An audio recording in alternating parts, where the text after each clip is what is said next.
This is the man seeking to remove President Museveni from power after 40 years.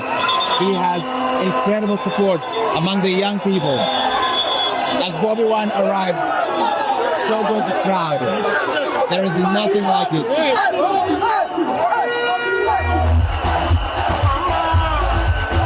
Bobi Wine wants Ugandans to sing a new tune.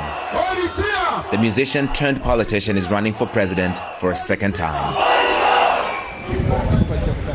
Nearly twice his age, President Yoweri Museveni is also running for a 7th term. When the former general came to power after a civil war in 1986, Bobi Wine was just 4 years old. I believe that General Museveni largely views Uganda as his personal property, as his family property, and he views us as slaves. It is our time to change our future. Bobi Wine accuses security forces of using violence to stop him from campaigning. At the stop in northern Uganda, supporters formed a protective shield around the candidate as military officers whipped them.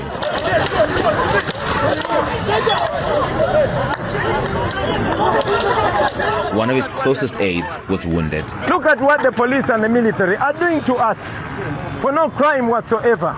The Electoral Commission condemned the incident that is now under investigation. He says more than 450 members of his party and supporters have been imprisoned during the campaign, others tortured or disappeared. Some people have been shot dead at my rally, and I know the regime has me as the main target. Why won't you be allowed to campaign freely?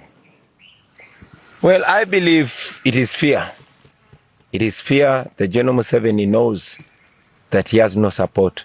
Every time I go out to campaign, I know that somebody is going to be beaten, somebody is going to be killed, run over by the police, shot with live bullets, and all that. The UN Human Rights Chief has condemned widespread arbitrary arrests, detentions, and the use of unnecessary or disproportionate force against the opposition. CNN filmed hundreds of police, military, and special forces at Bobi Wine's rallies in the capital, Kampala. They blocked him from using some roads, beat up some supporters, and tear-gassed bystanders. Everywhere Bobi Wine goes, there's dozens of police officers, soldiers. It always ends up in a scuffle. And right now, they're blocking his way from coming into a rally venue. And that's tear gas. Before he's even inside, we're hearing that sound like live shots.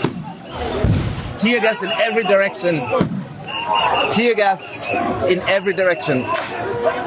It's really become a chaotic scene. And this happens at every Bobi Wine. Police told CNN that they were forced to use tear gas here to disperse people and clear a busy intersection. They have repeatedly denied that they're specifically targeting Bobi Wine or his campaign. We all benefit from coming out of this election with the most minimal damage on individuals and property. There are 6 other candidates running for Uganda's top job, but January's election is largely a rematch between the president and the pop star. In a free and fair election, can you beat President Museveni? If 2021 was a free and fair election, I would be president already. Will this be a free and fair election? This is not an election to begin with. This is war.